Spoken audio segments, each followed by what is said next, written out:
Welcome to Health, Wellbeing and Lifestyle, where professionals in the field inform, educate and inspire the community to be healthier, more balanced and live the lifestyle they love. Today's guest is Belle Murphy, a health, life and love coach, and our topic is what I learned from love. Welcome to the show, Heather, and tell me, what did you learn from love? Lots of great stuff, Kirsty.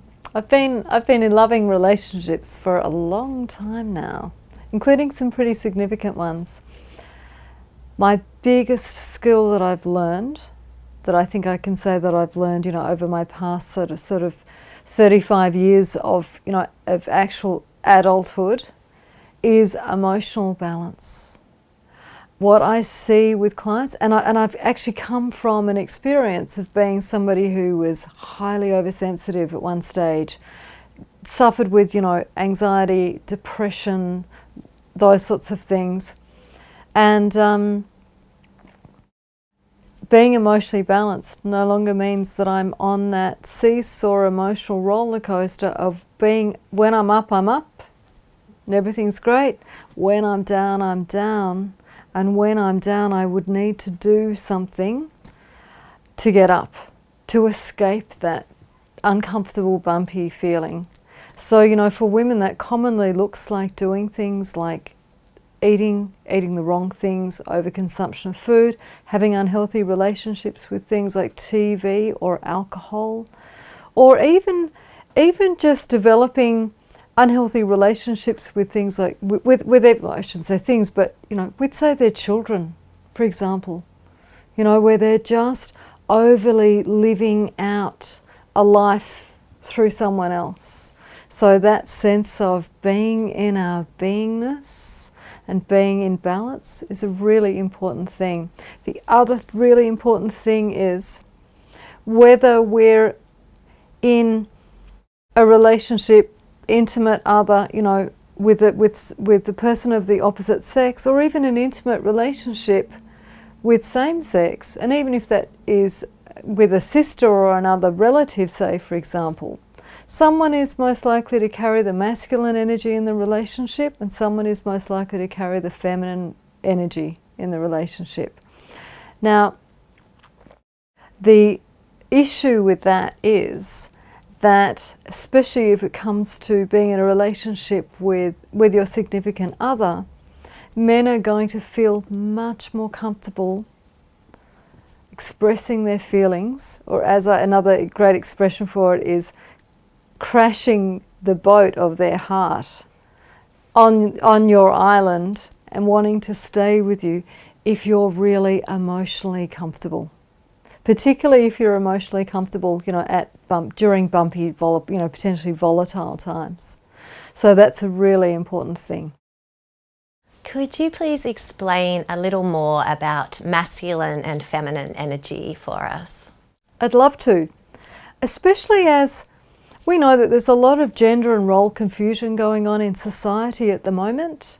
So clients commonly come to me, and there can be confusion in their relationship, especially where some girls now may be in a situation where or some women may be in a situation where they're earning more than their partner. Or you might have a same-sex couple where one person is, significantly, obviously, the breadwinner in the household. What I'm finding in relationships now, sometimes in same-sex couples, generally with women, or in heterosexual couples, it's like two people are both trying to wear the pants in the one household, and that doesn't work. So being the masculine, sometimes people mistake carrying the masculine energy in the relationship as being controlling or dominating, and that's not actually where it's at. It's actually more of a protective role. You'll often get one person is more of the protector. Now, in my relationship, it is definitely my partner. He fits that male protector, breadwinner figure particularly well, and I'm definitely much more the nurturer. He's nurturing as well, but of course it's part of that dance that we do. He nurtures me in other ways, but I tend to definitely be the feminine energy, the nurturing, the receiver. I'm definitely the feminine receptor in the relationship. And have you got any tips for our viewers? Absolutely. Emotional balance is essential. I call it emotional landscaping with clients and emotional processing. And you know, we're very, very lucky that as women, being in touch with lunar cycle, because we're 60% water, it's a great time to follow the phases of the moon, being in dark moon or being in full moon, when we know that it's time to, so cleaning the house and cleaning out the shoe cupboard and being organised at that time, it's a great time to utilise that energy doing those kinds of things. And then being in full moon, that's more of a doing time.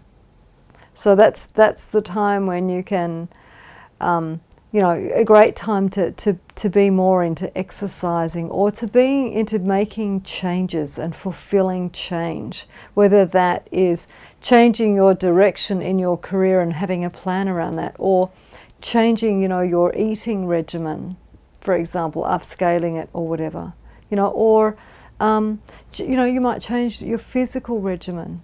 How am I going to exercise? How is that going to change? So full moon is a great time, more of a doing energy, compared to dark moon is much more of a time for planning, cleansing. Well, thank you so much, Heather. That was wonderful. If anyone wants any more information on Heather Belle Murphy or on what she learnt from love, please look up her webpage on our website, healthwellbeingandlifestyle.com.au. Stay with us. We'll be back after the break with another fantastic guest and a very interesting story.